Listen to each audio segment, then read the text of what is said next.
ሰላም የቃና ዜና ቅምሻ ነው። የዕለቱ ዋና ዋና ዜናዎች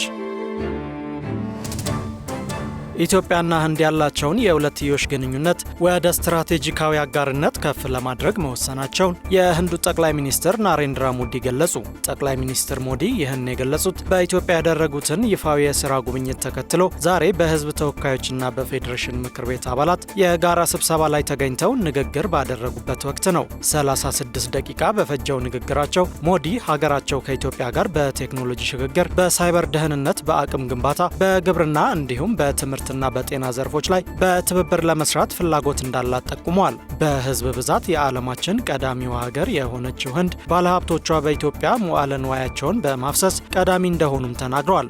ሞዲ በዚሁ ንግግራቸው የህንድ ባለሀብቶች በጨርቃጨርቅ፣ በማኑፋክቸሪንግ፣ በግብርናና በጤናው ዘርፍ $5 ቢሊዮን ኢንቨስት እንዳደረጉ ገልጸዋል። ይህም ለ75,000 ኢትዮጵያውያን የስራ ዕድል መፍጠሩን ጠቁመዋል። ጠቅላይ ሚኒስትሩ በተደጋጋሚ ጭብጨባ በታጀበው ንግግራቸው ሁለቱ ሀገራት የሁለትዮሽ ግንኙነታቸውን ወደ ስትራቴጂካዊ አጋርነት ከፍ ለማድረግ መወሰናቸውንም አስታውቀዋል። ይህም ትብብር በማድረግ በቴክኖሎጂ ፈጠራ፣ በማዕድንና በንጹህ ኢነርጂ ላይ ለኢኮኖሚያችንም አቅም ይፈጥራል ሲሉም ተናግረዋል። በተጨማሪም ሁለቱ ሀገራት የንግድና ኢንቨስትመንት እንዲሁም በመከላከያና ደህንነት ላይ ትብብራቸውን እንደሚያሳድጉም ተናግረዋል። ጠቅላይ ሚኒስትር ዶክተር አብይ አህመድ በበኩላቸው የሞዲን ጉብኝት አስመልክቶ በማህበራዊ የትስስር ገጻቸው ባሰፈሩት መልእክት የሀገራቱ ግንኙነት ወደ ስትራቴጂካዊ ደረጃ ከፍ ለማድረግ የተወሰነው ውሳኔ በሁለቱ ሀገራት መካከል ትብብርን ለማላቅና የጋራ እድገትን ለመተለም አዲስ ምዕራፍ መክፈቱን የሚያመለክት ታሪካዊ እጥፋት ነው ሲሉ ገልጸዋል። ዶክተር አብይ በዚሁ ጽሑፋቸው ጠቅላይ ሚኒስትር ናሬንድራ ሞዲ የኢትዮጵያና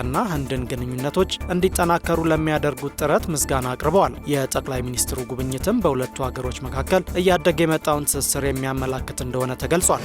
የኢትዮጵያ ምግብና መድኃኒት ባለስልጣን ጥራታቸውን ያልጠበቁና ተመሳስለው የተሰሩ መድኃኒቶችን ለመቆጣጠር የሚያስችል ሀገር አቀፍ ስትራቴጂክ ሰነድ ይፋ አደረገ። ለ5 ዓመት የሚቆየው ስትራቴጂክ ሰነዱ ትላንት ይፋ በሆነበት መድረክ ላይ የጤና ሚኒስትር ዶክተር መቅደስ ዳባና የባለስልጣኑ ዋና ዳይሬክተር ሄራን ገርባን ጨምሮ ሌሎች የስራ ኃላፊዎች ተገኝተዋል። ስትራቴጂው ጥራታቸውን ያልጠበቁና ተመሳስለው የተሰሩ መድኃኒቶችን ለመከላከል፣ ለመለየትና ምላሽ ለመስጠት የሚያስችል ሰነድ እንደሆነ ተገልጿል። በመድረኩ የጤና ሚኒስትር ዶክተር መቅደስ ዳባ በዓለም አቀፍ ደረጃ 10 በመቶ የሚሆኑ መድኃኒቶች ጥራታቸውን ያልጠበቁና ተመሳስለው የተሰሩ መሆናቸውን ጠቁሟል። አክለውም ይህ ችግር በኢትዮጵያም ከፍተኛ የጤና ስጋት መሆኑን አስረድተዋል።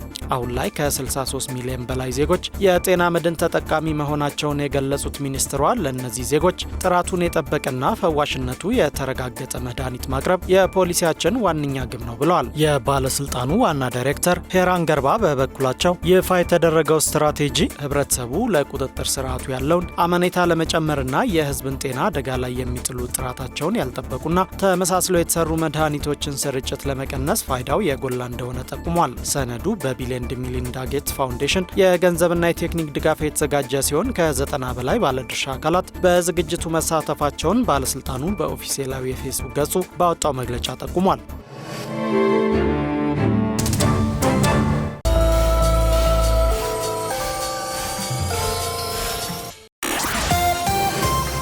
የውሃና ኢነርጂ ሚኒስቴር በሀገር አቀፍ ደረጃ በጣም ገጠራማ ለሆኑ አካባቢዎች የኤሌክትሪክ ኃይል ተደራሽ ከሚያደርጉ በዘርፉ ከተሰማሩ 16 የግል ድርጅቶች ውል የማደስና ከ13 ተጨማሪ የግል ድርጅቶች ጋር ደግሞ የአዲስ ውል ስምምነት አካሂዷል።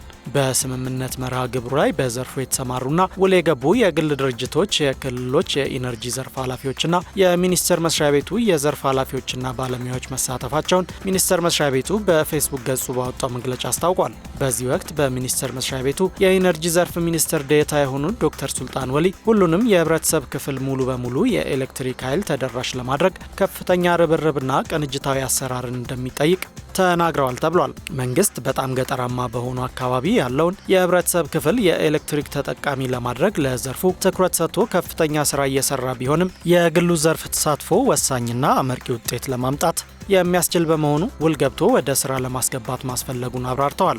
ሚኒስትር ዴኤታው አክለውም በ2030 የኢትዮጵያ እያንዳንዱ ሰፈር የኤሌክትሪክ ኃይል ተጠቃሚ እንዲሆን በሀገር ደረጃ ታቅዶ ተግባራዊና ውጤታማ ለማድረግ ውል የሚያድሱም ይሁን አዲስ ውል የሚፈርሙ የግል ዘርፎች በከፍተኛ ኃላፊነት ስሜት ህብረተሰቡን ከጨለማና ከኋላ ቀርነት ለማላቀቅ መስራት አለባቸው ሲሉ ማሳሰባቸው ተመላክቷል። የሰነዶች ማረጋገጫና ምዝገባ አገልግሎት ከሲቢኢ ኢንቨስትመንት ባንክ ጋር የመረጃ ልውውጥ ለማድረግና በትብብር ለመስራት የሚያስችል የሁለትዮሽ ስምምነት ሰነድ ተፈራረመ። የስምምነት ሰነዱም በሁለቱ ተቋማት መካከል በቴክኖሎጂ የተደገፈ ቅንጅታዊ አሰራርን የሚያሳድግ ነው ተብሏል። በዚህም መሰረት ስምምነቱ ባንኩን ከግለሰብ፣ ከድርጅት እንዲሁም ከመንግስት ተቋማት የሚቀርቡለትን የውክልና የማህበራት መመስረቻና የቃለ ጉባኤ ሰነዶችን ህጋዊነት በተፈለገው ጊዜና ቦታ ከተቋሙ ዳታቤዝ ላይ ማየትና ማረጋገጥ የሚያስችል መሆኑም ተገልጿል። አገልግሎት መስሪያ ቤቱ በሀገሪቱ ከሚገኙ ሁሉም ባንኮችና ከበርካታ አገልግሎት ሰጪ ተቋማት ጋር የስምምነት ሰነድ በመፈራረም ተቋማቱ የሚመጣላቸውን ሰነድ ህጋዊነት ከዳታቤዝ ማረጋገጥ እንዲችሉ እያደረገ መሆኑን በይፋዊ የፌስቡክ ገጹ ባወጣው መግለጫ አስታውቋል።